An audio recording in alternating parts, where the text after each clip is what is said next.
Selamat sore, Bapak dan Ibu yang terkasih di dalam Tuhan. Selamat kita berkumpul kembali untuk kita memulaikan ibadah kebaktian tengah minggu kita pada sore hari ini. Saya undang kita untuk bangkit berdiri.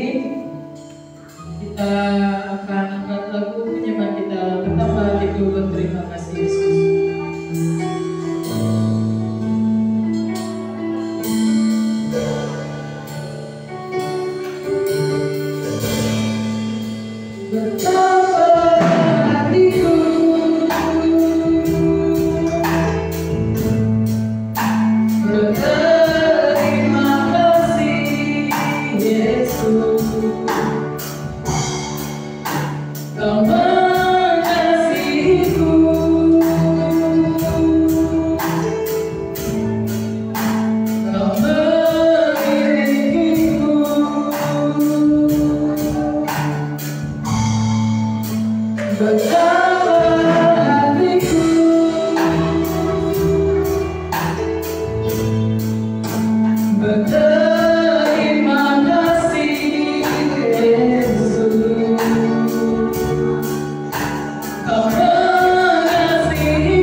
seberapa pun kami yang ada pada sore ini Tuhan, ayahkan kami untuk kami dapat selalu memuji memuliakan nama-Mu Yesus.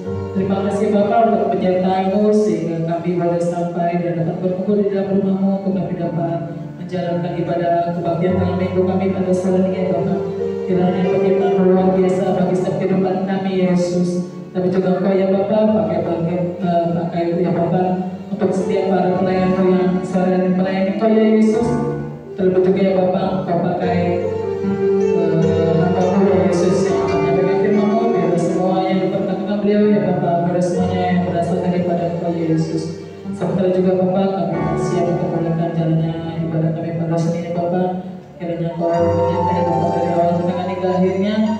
Terima kasih Bapa. Di dalam nama Tuhan Yesus kami sudah berdoa dan mengucap syukur. Haleluya. Amin. Selamat sore Bapak dan Ibu terkasih dalam Tuhan. Shalom. Ada sukacita untuk melayani Tuhan pada sore ini. Amin. Mari kita akan pujian kita. Kasih Allah dapat kita berwisuda.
Masih ada semangat untuk memuji nama Tuhan.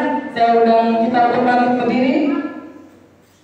Kita akan angkat pujian kita, kerana kekuatan-Mu ya Allah.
ada dari Bapak dan Ibu yang mungkin ingin menyaksikan kasih keberuntungan di sepanjang minggu ini? Saya persilakan. Ada?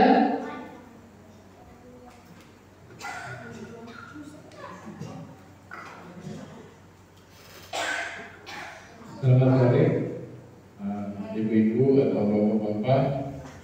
Saya ingin menyaksikan sedikit kemurahan Tuhan, pertolongan Tuhan dalam hidup saya. Kejadian ini minggu lalu ya, kejadiannya minggu lalu. Pagi-pagi ada langganan yang biasa transfer, tapi dia cuma transfer ya, iya nanti sore saya datang.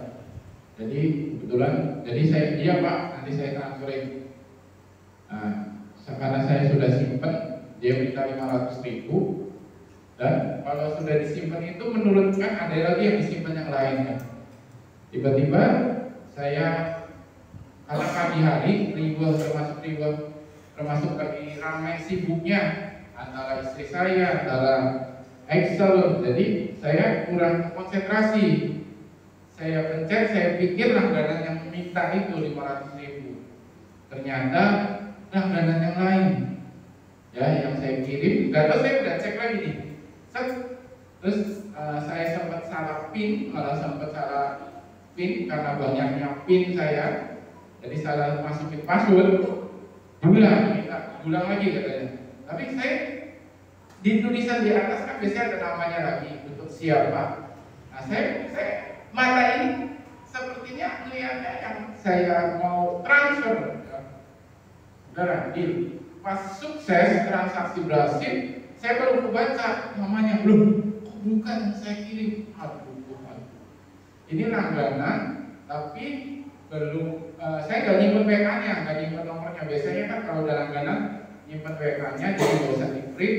Saya kirim ke WK-nya aja setiap habis transaksi itu. Jadi dia bisa kirim lagi WA. Sekarang menghemat kertas juga, saya himbauan kalau bisa jangan di print kalau bisa. Soalnya kan kalau di print juga kalau dipoto nggak jelas. Kalau langsung dikirim WA kan lebih jelas, atau langsung dipoto. Wah, udah dari hari itu saya mulai panik. Waduh, saya salah kirim 500.000 Bapak Ibu. Ya, ini gimana cara nemuin orangnya? Ya, saya langsung cek ke Google cara mengambil mengaktifkan, menggagalkan transferan itu gimana. Ternyata ribet, harus ke bank dulu. Walaupun saya punya bukti ke bank, dari bank itu nanti nyari dulu orangnya, nanti cari nomor teleponnya. Kalau sudah ditelepon tapi orangnya nggak mau, kalau mau mending langsung bisa dikembalikan. Kalau nggak mau harus berurusan dengan kepolisian juga. Wah, kata saya uang 500.000 itu bukannya kembali malah nambah. Ya, soalnya banyak pintu-pintunya yang saya harus buka ya. Yaitu rahasia umum lah istilahnya kan. Nah, jadi saya coba siang hari mandi, saya bilang apa salah saya Tuhan, kok saya bisa salah transfer, ya, salah pencet. Saya kayak bukannya saya nyalain Pak, kok saya salah apa? Salah saya apa ini? Saya lagi ingat-ingat salah saya apa. Kebetulan minggu lalu, malam minggu ini saya ada bolong. Minggu lalu saya mulai lagi doa siang. Dan biasanya saya sudah sering doa siang terus bolong-bolong. Sekarang minggu lalu saya rutinin lagi setiap siang. Saya antara jam 12 jam 1 itu saya ambil waktu setengah jam untuk doa siang. Salah saya apa? Saya mau mendekat, tapi malah saya dapat seperti ini ya saya. Saya udah, ya udahlah, kalau memang Tuhan memang mau ambil itu uang itu, ya udah saya ikhlas. Hitung-hitung saya nyumbang, tapi kalau nyumbangnya jelas gak apa-apa ya. Ini nyumbangnya gak jelas kan. Kalau saya nyumbangnya jelas kasih orang 500.000 mungkin masih enak, tapi ini gak jelas. Hari itu sepanjang hari belum, dan besoknya.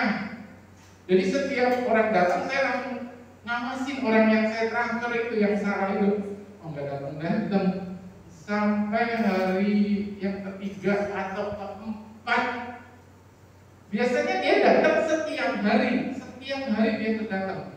Walaupun transfernya cuma 100.000, 50, dia nggak tahu kok transfer saya apa, tapi nama di situnya ibu-ibu ya, transfer ke ibunya mungkin ya. Jadi saya pikir tumben ini sampai 3 hari, 4 hari, hari yang keempat siang hari, kebetulan saya mau keluar, orang itu datang, langsung dia, saya nggak ngomong apa-apa, langsung om salah transfer ya. Iya betul, maaf om, saya belum sempat kesini karena memang saya sibuk. Ini saya mau transfer, saya balikin uang om. Puji Tuhan kata saya. Terima kasih Tuhan. Apa saya sampai detik ini saya lagi bertanya-tanya apa salah saya ya Tuhan. Kalau ada sedikit pujian seperti itu ya, walaupun mungkin sepele, tapi saya ya apa ya yang diajarkan mami papi saya itu bilang, kalau kamu ada kesalahan, apa ada sesuatu kejadian yang menurut kamu merugikan, kamu introspeksi diri, jangan menyalahkan Tuhanmu. Tanya apa salahmu gitu sama kamu, pasti punya salah sama Tuhan. Jadi saya mikir, sesudah kejadian itu saya Tuhan baik. Saya sebenarnya sudah ikhlas ya Bapak Ibu, sudah ikhlas. Ya kalau memang hilang ya sudah hilang. Tapi ternyata Tuhan beri yang terbaik. Tuhan kembalikan orang itu lagi. Dan habis dia kembalikan, besoknya dia transfer lagi Bapak. Hampir tiap hari dia transfer, tapi pas waktu kejadian gitu, dia nggak transfer bikin seperti saya dipuji ya, kesabaran saya, gimana saya mau seperti apa sama Tuhan. Ya puji Tuhan, itu sedikit kesaksian dari saya bahwa walaupun ada kejadian kecil, tapi pasti Tuhan akan berikan pertolongan yang luar biasa. Terima kasih, saya serahkan kepada pemimpin pujian.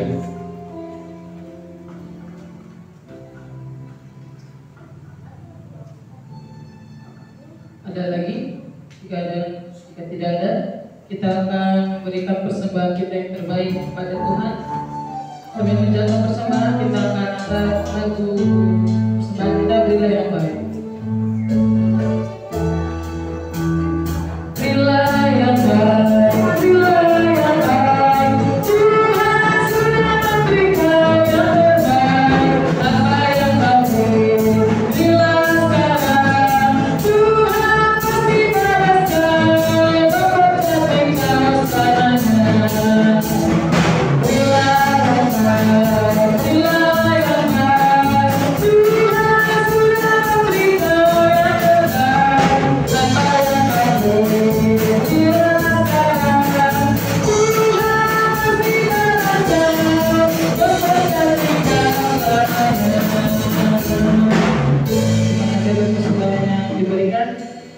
Sebentar kita akan mendengarkan firman Tuhan. Saya ulang kita kembali untuk bangkit berdiri, persiapkan hati kita yang terbaik untuk kita dapat mendengarkan firman Tuhan.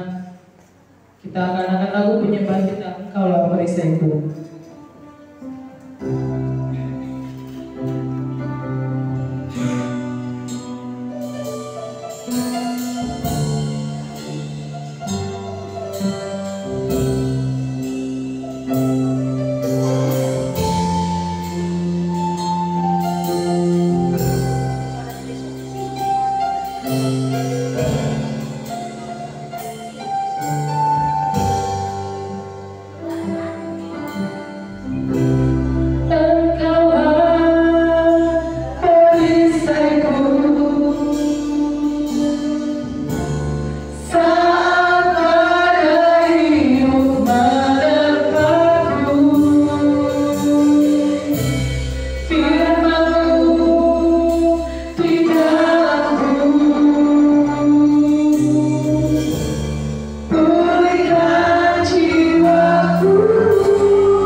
Haleluya.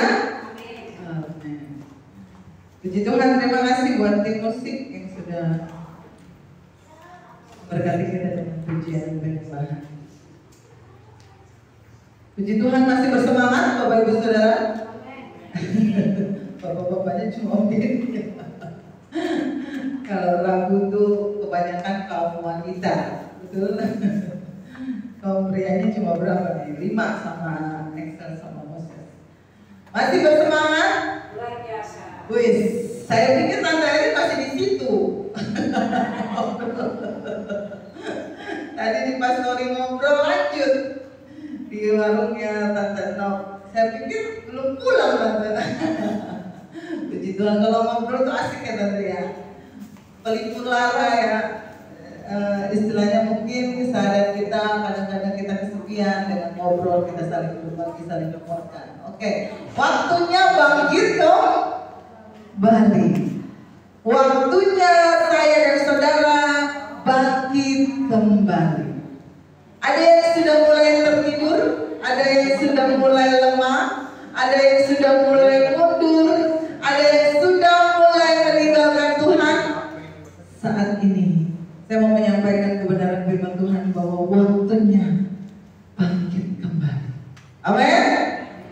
Buka Roma 12 ayat 11. Dewi kemana dong? Oh nggak tahu. Mamanya juga nggak tahu. Siapa yang tahu Dewi kemana? Masa mamanya nggak tahu? Oh ngecing, oh iya ya, ragu ya ini ya. Benar. Ngecing. Kamu kalau ditanya dia langsung hilang di sebab Roma 12 ayat 11. Roma pasal 12 ayat 11. Ya. Ayat ini sudah tidak asing lagi. Pasti Bapak Ibu Saudara hafal di luar kepala. Jadi tutup mata. Janganlah hendaknya kerajinanmu kendor. Tahu kendor? Melorot. Ya, kalau anak-anak tuh udah karetnya udah mulai itu kalau nggak hati-hati melorot ya. Nah, firman Tuhan katakan janganlah hendaknya kerajinanmu kendor. Ada yang sudah mulai kendor hari-hari ini? Banyak. Lihat bangku-bangkunya sebelahnya pada kosong. Janganlah hendaknya kerajinanmu kendor, karena ini maunya iblis. Ini maunya iblis, kita kendor, kita mundur, kita ke gerejanya sebulan sekali aja kalau pas perjamuan suci, atau kita ke gerejanya nanti pas Natalan, kita gerejanya nanti pas Paskah. Kendor loh. Tetapi apa yang ingin Tuhan mau kita lakukan? Biarlah rohmu apa? Menyala dan layanilah Tuhan. Apalagi di tengah pandemi seperti ini, banyak orang beralasan udahlah ibadahnya di rumah saja, kan masih PPKM. Benar? Betul? Kan belum boleh kumpul-kumpul banyak. Betul? Tapi kalau ke pasar, ke mall, kemana, rajin, tidak kendor. Oleh karena itu malam hari ini diingatkan kembali untuk Bapak Ibu Saudara yang mungkin di rumah, kita yang ada di gereja yang sudah mulai kendor, sudah mulai istilahnya tidak lagi taat, tidak lagi tekun, diingatkan kembali malam hari ini, janganlah hendaknya kerajinanmu kendor. Anak sekolah aja sekarang udah rajin ke sekolah. Masa kita ke gerejanya kendor? Masa kita berdoanya kendor? Masa kita puasanya kendor? Masa kita baca firman-Nya kendor? Tapi biarlah roh kita menyala. Coba saudara bayangkan kalau roh seseorang itu sedang menyala-nyala. Ini seperti api. Betul? Kalau yang nyala itu api. Kalau roh kita menyala-nyala itu ada semangat. Ada istilahnya kita mulai lagi bangkit kembali, semangat kembali. Apa yang harus kita bangkitkan hari-hari ini? Coba cek, Bapak Ibu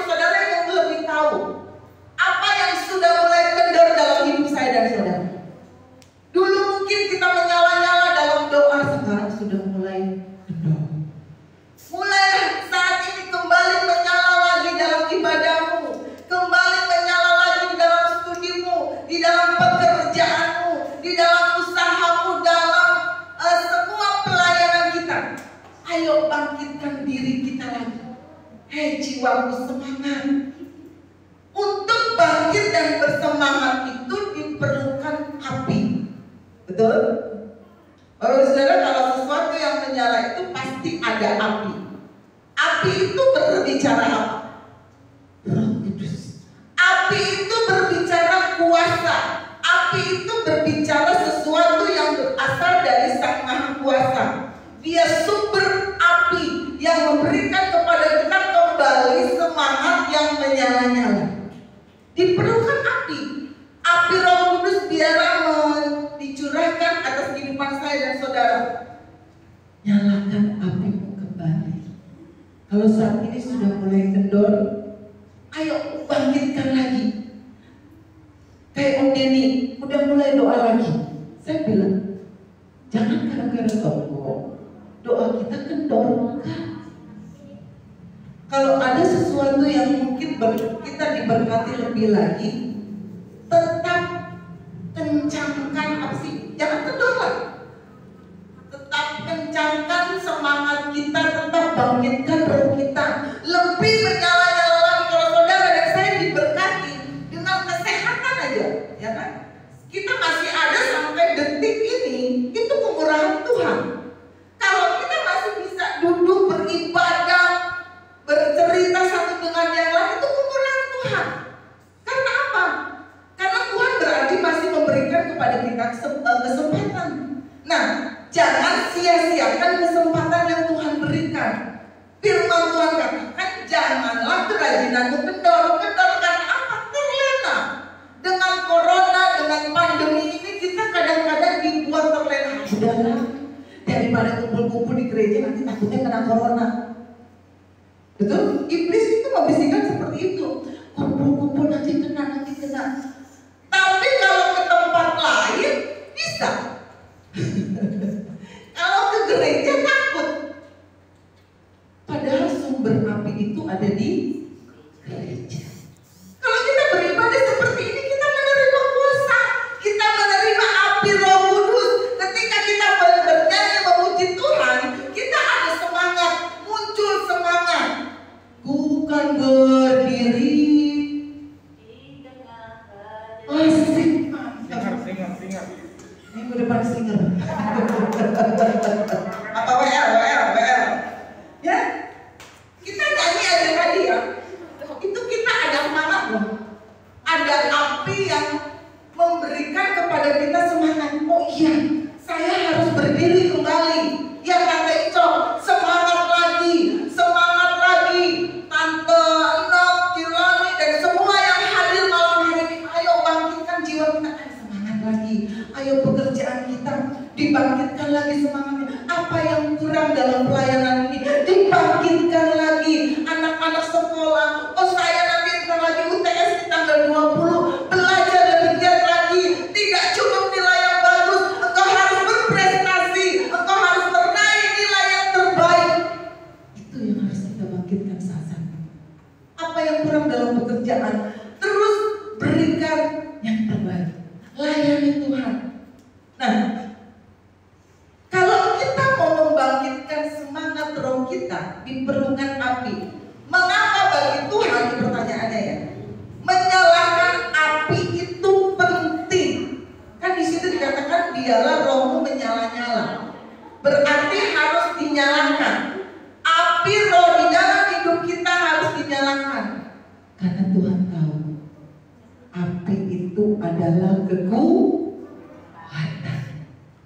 Api Pentakosta kan ada lagunya tuh. Bukan merek ya, maksudnya ini Pentakosta. Bukan mentang-mentang kita gak beda. Api Pentakosta ku punya, ku biarkan apa? Menyala. Kalau hari-hari ini apimu mulai redup, mulai padam, nyalakan kembali.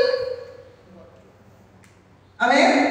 Nyalakan kembali karena Tuhan tahu api itu kekuatan, api itu semangat. Kalau orang-orang Kristen bersemangat, segala masalah bisa dilewati dengan penuh sukacita.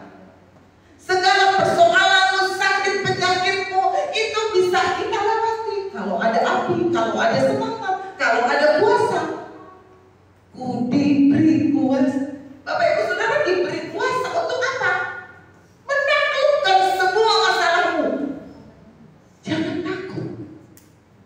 kita punya api, kita bisa menaklukkan segala badai apapun dalam hidup.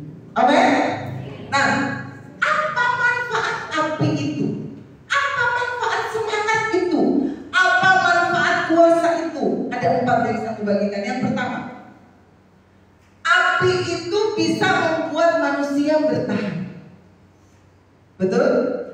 Zaman dulu, ketika binatang buas sekalipun, coba deh ngelihat api, berani mendekat gak?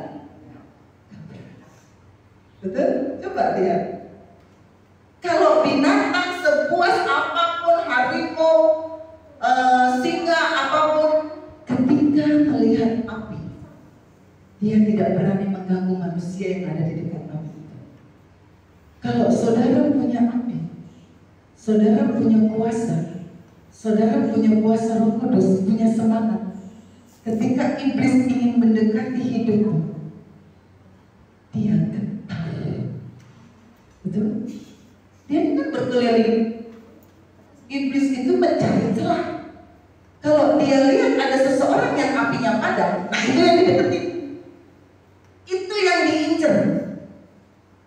Tapi kalau dia lihat seseorang sedang berapi-api, sedang menyala-nyala, dia akan mundur berkata, lain waktu kalau apinya padam.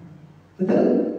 Tapi kalau saudara diincar sama iblis, sedang berapi-api, sedang menyala-nyala, sedang semangat, iblis takut. Karena iblis kalah oleh kuasa Tuhan. Iblis kalah oleh api yang Tuhan berikan dalam hidup saya. Itu fungsi pertama.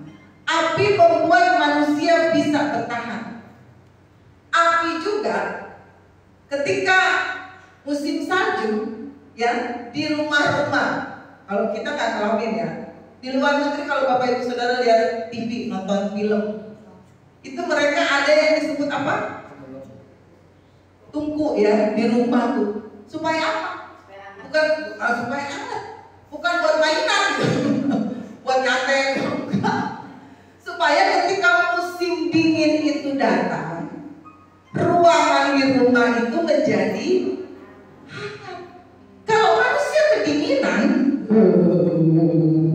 lama-lama apa? Mati. Berarti lapar dulu. Udah lapar, kedinginan, lama-lama mati. Tapi kalau ada api, jadinya hangat. Apalagi sambil makan sate, jangan roti bakar, jadi lapar ya. Ya betul. Kalau kita mungkin di Indonesia rumah-rumah nggak ada tungkunya ya, kecuali rumah di desa-desa ada tungku, ya itu buat masak. Tapi kalau di luar negeri, setiap rumah pasti ada penghangat itu, tungku, penghangat ruangan, supaya ketika musim salju datang, musim dingin datang, nggak kedinginan, nggak cukup dengan direbus. Tapi harus ada tungku penghangat supaya apa? Manusia bisa bertahan. Kalau engkau punya api, Bapak Ibu Saudara akan bisa bertahan, menanggung segala persoalan apapun. Celoni kemarin punya api ya, punya semangat, lewat. Karena Celoni punya api. Cinta punya api, ayo kembali bersemangat. Saya lihat hari Minggu Cinta kemana? Gak ada mamanya, malah gak ke gereja. Apa ke gerejanya gara-gara mamanya?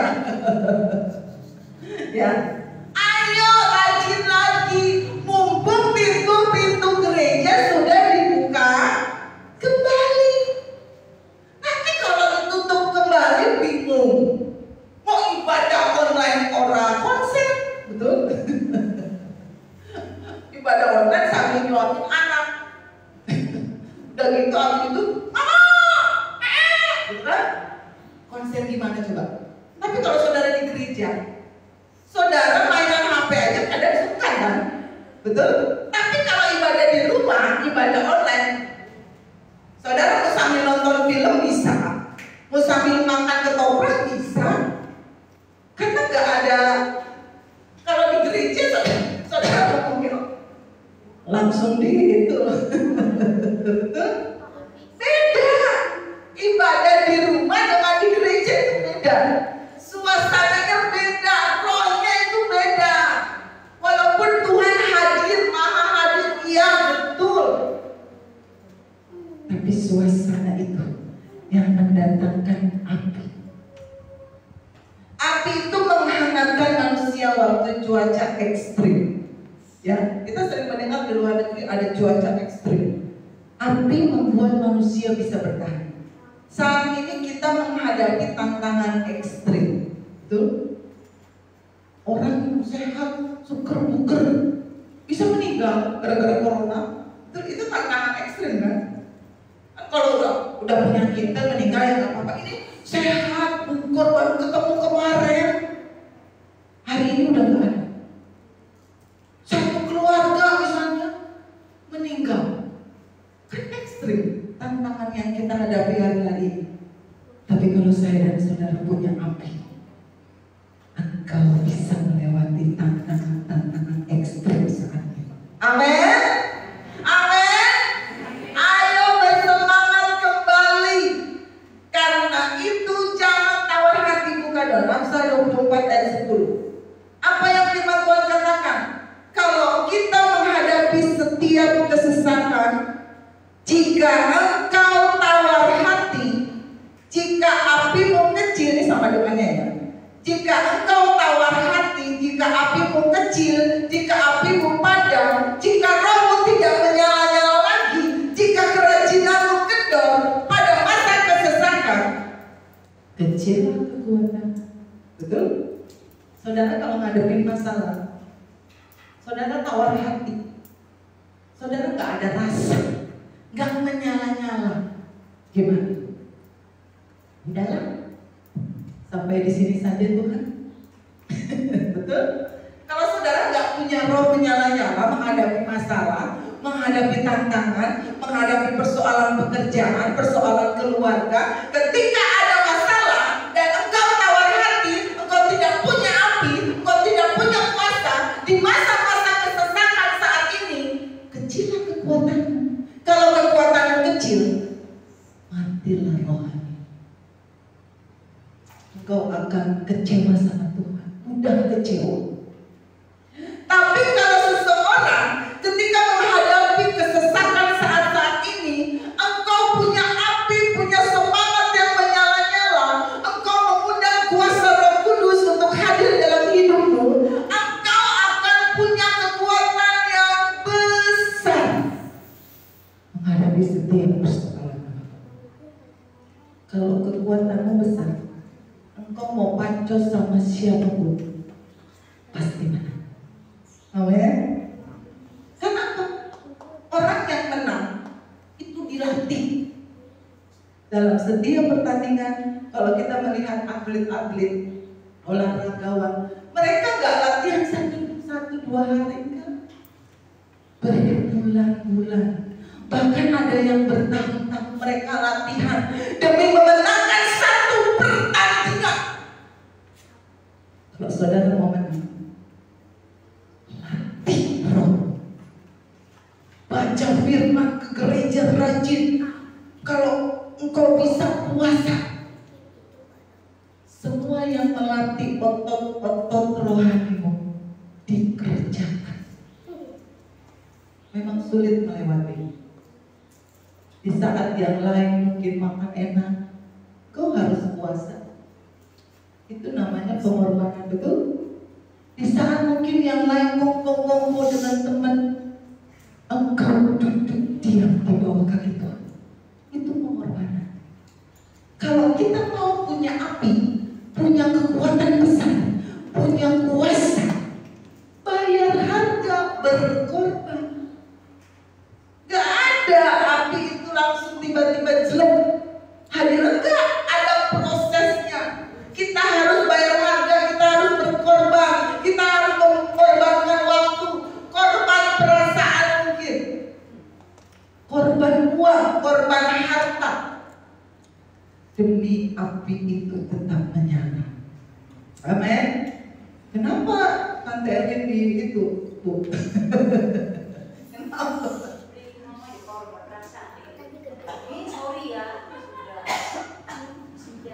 Ada yang suka korban perasaan di sini. Oh, Bu Elvin.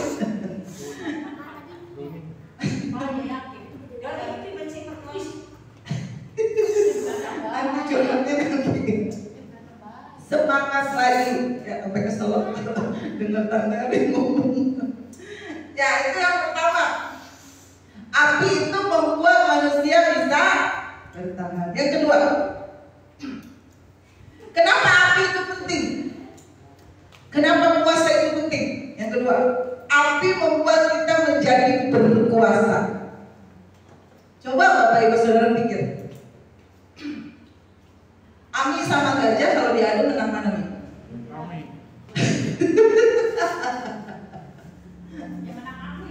Menang Ami, benar?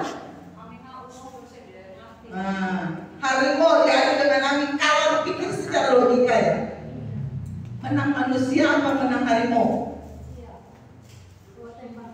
Oh iya, iya betul. Di lain, kalau kita berpikir, di samping semua faktor yang bisa dilakukan manusia, kalau diadu tanpa senjata, tanpa apapun, manusia nggak laku. Betul? Manusia bisa terbang nggak kayak burung? Nggak bisa. Manusia bisanya naik pesawat. Betul? Kalau dipikir, manusia dengan hewan itu mereka jauh bisa mengalahkan kita. Ya? Burung bisa terbang sendiri, kita harus naik pesawat, pakai surat, harus bayar. Burung nggak perlu bayar, dia langsung aja dadah, gitu kan? Kalau dipikir, tapi karena dalam hidup manusia ada power, ada kuasa, ada api, sehingga manusia kreatif, betul?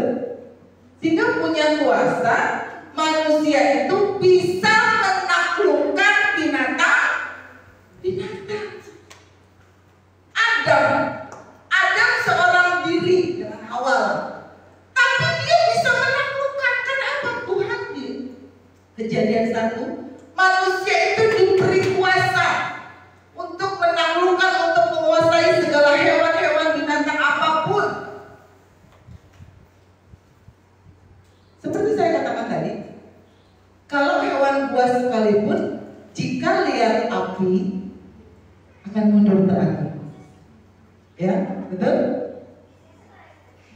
Jangan padamkan api kita.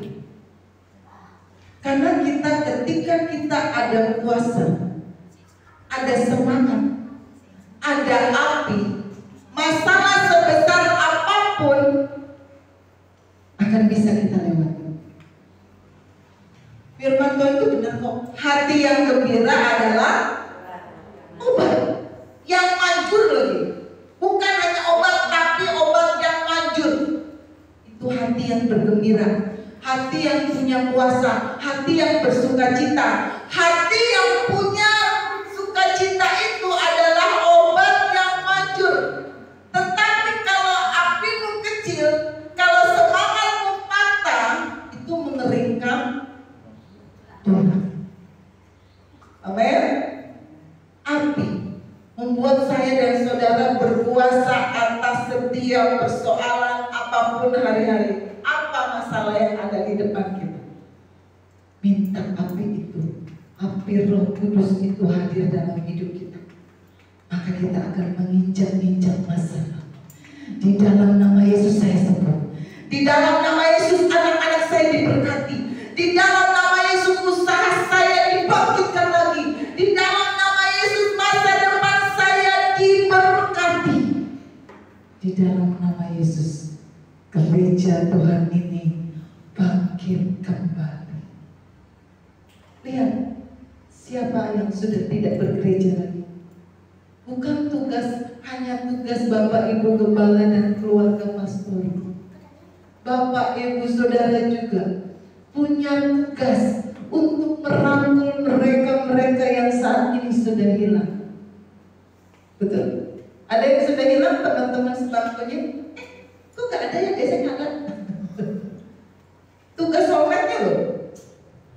Kalau keluarga pastori harus merangkul seluruh jemaat, pingsan. Bener. Kalau jemaatnya 5-10 sih masih bisa. Tapi kalau nanti udah 100, 200, 300, 400, 1000, 2000, amin. Kami suruh merangkul semua, pingsan. Bener.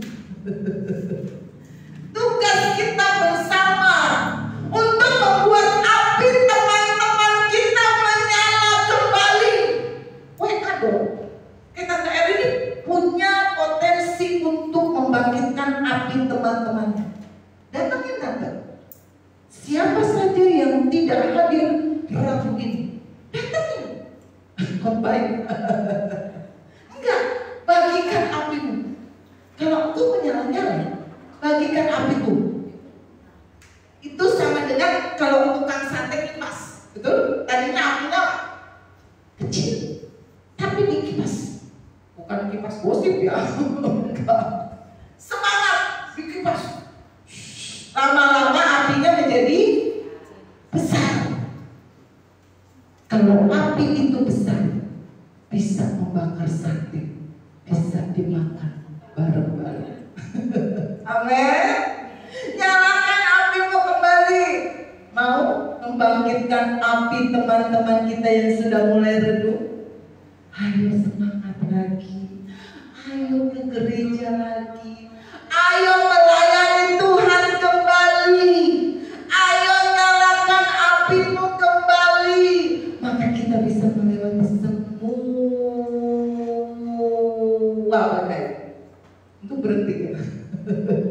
Yang ketiga, mengapa api itu penting? Api itu membawa perubahan. Ibu-ibu tahu, betul? Ibu-ibu tahu, Moses juga tahu. Moses kalau bakar apa? Marshmallow pakai api apa pakai apa? Pakai apa? Api. Enak jadinya? Enak. Ibu-ibu tahu nih. Kalau mau masak sesuatu harus pakai api. Bikin dadar telur aja kalau nggak ada apinya nggak akan mateng, nggak akan enak, betul? Coba kompor gasnya habis, pusing tuh ibu-ibu. Kadang-kadang saya suka lihat ibu subuh-subuh bawa gas mana yang buka. Kenapa? Api itu penting. Mau masak air aja kalau nggak ada api, pusing kan? Ya mungkin sekarang zamannya canggih, ada apa microwave apa gitu. Tapi pada dasarnya di rumah tangga itu, di dapur itu pasti butuh api. Karena api membawa perubahan. Telur yang tadinya mentah tidak enak kalau disuka makan telur mentah. Oh, api suka. Telur itu yang ya. Tapi kalau sayur mentah, kangkung mentah dimakan enak nggak? Nggak enak. Tapi kalau sudah dimasak pakai api, capcay, puyuh hai, sayur asem, sayur lodeh, ikan bakar, soto. Soto. Menurut kita soto. Bilang apa sama Mama Elis? Makasih Mama Elis. Sekali lagi bilang apa? Makasih Mama Elis. Langsung ada lope-lopenya gitu. Bersemangat kamu. Api itu membawa perubahan. Yang tadinya mentah, mungkin yang tadinya baru awal-awal ke gereja gak bisa doa, wajar. Tapi yang kalau 10 tahun masih, kalau disuruh doa, ajakan saya, wajar gak? Udah 10 tahun nih ikut Tuhan. Kalau disuruh doa makan, jangan kak, jangan, nanti saya kebelet. Kan gak lucu ya? Kalau saudara ada api, mau dibawa doa apapun siap.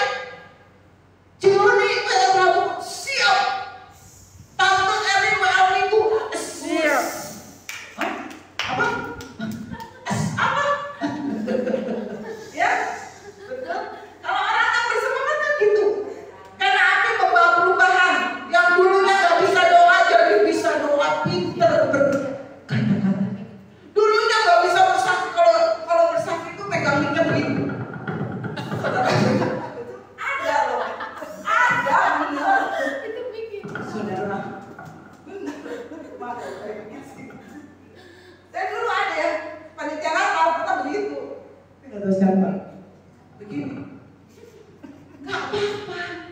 namanya juga Tapi kalau udah 10 tahun, 15 tahun suruh bersaksi masih begitu, gimana apinya? Udah 20 tahun ikut Tuhan, kalau bersaksi masih begini, gimana apinya gimana? Ada di sini kalau bersaksi begini, sampai bergetar semua dinding-dinding itu bergetar. Kalau masih sebulan 2 bulan ikut Tuhan begitu ya nggak apa-apa. Masih setahun masih dianggap wajar. Tapi kalau udah 10 tahun, 15 tahun suruh bersaksi ke depan masih bergetar, masih nggak mau, di mana apimu? Masih di toko nggak dia? Ya, api membawa perubahan. Kalau Bapak Ibu sudah bersemangat, yang dulunya kalau kata-kata ngomong tuh gemeter belepotan, tapi kalau ada kuasa yang hinggap dalam hidup saya dan saudara, kuasa perkataan itu menguatkan teman-teman seiman. Ketika kita bersaksi, jemaat Tuhan yang mendengarkan dikuatkan, dibangkitkan kembali. Itu api membawa perubahan. Yang dulunya nggak bisa doa, bisa doa. Yang dulunya misalnya puasanya cuma dari jam 6 sampai jam 9, bisa berubah sampai jam 12. Oh, meningkat lagi sampai jam 3. Meningkat lagi puasanya sampai jam 6. Meningkat lagi tahun depan puasa 3 hari 2 malam. Meningkat lagi 40 hari 40. Pingsan aja, bukan lagi pingsan. Ya, ada perubahan. Oh, saya kan seperti Yesus saja. Dari dulu sekarang sampai selama-lamanya tidak berubah, bertobat. Kita harus berubah ke arah yang lebih baik, ke arah yang lebih maju lagi. Kalau ada api yang dulunya gampang marah, sekarang jadi lebih sabar. Betul? Saudara pernah melihat teman-teman seiman yang berubah ketika datang ke gereja ikut Tuhan, bertahun-tahun ada perubahan. Yang dulunya medit, kalau disuruh janji iman pura-pura ke WC, sekarang enggak. Saya 100 juta, langsung kita Natalan ke Sumatera Utara. Katanya ada patung Yesus tahun depan, katanya jadi. Ya, siapa tahu ada di sini tiba-tiba diberkati amin misalnya kerja di kementerian tahun depan aja. Tak mau kami harus, saya akan danai seluruh jemaat GPD Monomoto. Kita pergi ke Sumatera Utara, pulang pergi gratis, semua makanan ditanggung. Tapi pulang-pulang dapat uang masing-masing. Siapa tahu, kita kan nggak tahu, benar? Kita nggak akan tahu nanti ke depannya di mana. Loh, nih misalnya, dapat warisan 200 miliar. Gereja ini akan dibuat seperti apa? Yang di Jakarta itu istana Bogor. Tidak ada yang tahu. Tapi kalau api itu menyala, engkau akan memberi yang terbaik buat Tuhan. Ada perubahan. Yang dulunya pelit, sedikit demi sedikit bisa memberi yang terbaik. Amin. Yang keempat, yang terakhir, api itu membawa terobosan baru. Zaman dulu manusia itu berpikir, bagaimana caranya kita ngirim barang dari kota satu ke kota yang lain. Zaman dulu nggak ada yang namanya kereta apa. Tapi ketika ada api itu, kita bisa mendengar adanya kapal api, bukan merek mobil ya. Kapal api, dulu kan mungkin kapalnya pakai sampan. Tapi ketika ada penemuan listrik, ditemukan juga kapal api, sehingga distribusi barang manusia pada zaman itu berubah. Ada percepatan. Yang dulu kalau mengirim berbulan-bulan, misalnya dari Laut Gelis mengirim ke Patrol, itu bisa seminggu zaman dulu. Tapi sekarang misalnya ada kereta api, ada kapal api, ada apa lagi yang ada apinya? Senjata api. Itu api itu menimbulkan terobosan baru ke dunia industri yang lebih maju. Kalau saudara punya api, saudara akan akan punya terobosan-terobosan baru dalam hidup saya dan saudara. Engkau akan punya ide-ide kreatif, ide-ide baru dalam melayani Tuhan, dalam saling menguatkan satu dengan yang lain. Ada muncul ide-ide kreatif, ada inovasi-inovasi baru karena api itu membawa terobosan baru. Ya, ada kapal api, kereta api, senjata api, apa lagi? Api-api, api-api tenyamo, api-api ditutup matanya dengan dingin, dengan naonnya. Jangan, kalau api-api itu jangan pura-pura baik di belakang. Jangan. Baik. Kenapa nih? Kamu itu banget. Ya, dulu mungkin kita doanya bisa 1 menit, bisa 15 menit. Ada peningkatan setengah jam, 1 jam, 2 jam. Ada peningkatan, ada terobosan baru dalam kehidupan rohani kita. Bahkan dalam segala aspek kehidupan saya dan saudara.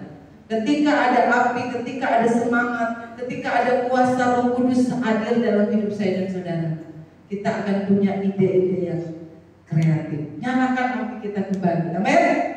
Lihat siapa yang apinya sudah mulai padam.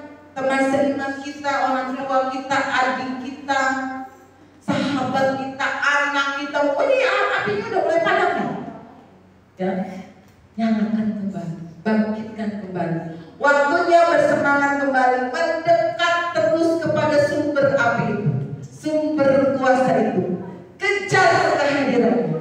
Amin. Dan menang musik. Biarlah api Roh Kudus selalu ada dalam hidup saya dan saudara. Waktunya bangkit kembali.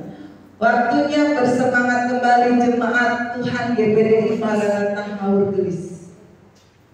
Waktunya kita bersemangat kembali, bangkit kembali, setia kembali. Mari kita bangkit berdiri, nyanyikan pujian ini dengan kerinduan kepada Tuhan.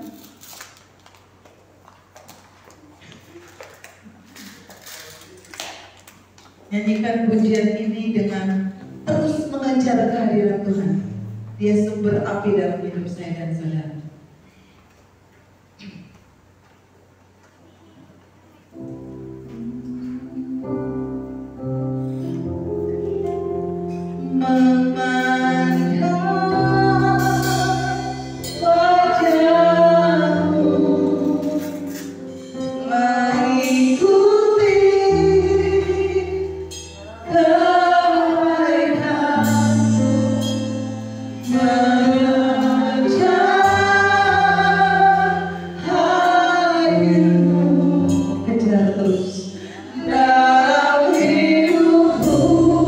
Bawalah penyembahan yang terbaik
diizinkan melewati pandemi ini. Berarti dia menginginkan kau untuk menjadi pribadi yang kuat, tidak mudah menyerah, tetapi selalu memandang Yesus di atas segala-galanya. Pandang Yesus Tuhan, lihat ada cinta kasih di dalam. Pandang terus Yesus.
Doa kami Tuhan sampai kepada anak-anaknya Tuhan, bahkan Tuhan Boni yang bersama-sama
karunia.